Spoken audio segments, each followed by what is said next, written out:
Understanding Form 8862 on H&R Block. Let's get started. Launch your preferred browser and then type in hrblock.com and search for it. With that, you'll land to the official website of H&R Block. Now over here, you'll find this login section. Type in your H&R Block account's credentials and log into your account. Type in username, email address or mobile number and then click on sign in. Now type in your password over here and click on sign in. With that, you will be logged into your account.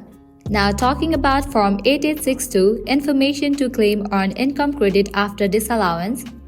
It is an essential document for taxpayers who have previously had their claim for the earned income tax credit disallowed by the IRS and wish to claim it again.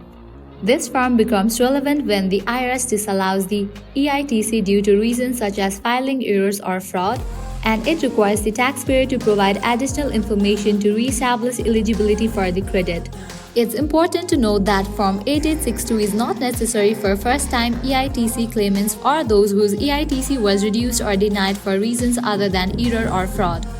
In the context of H&R Block Tax Services, the software is designed to guide users through the completion of this form if it is required based on their tax situation. The software will prompt for detailed information regarding income, filing status, and any qualifying children, as well as details about the previous disallowance. This integration helps ensure that all necessary data is accurately provided and that the form is correctly completed.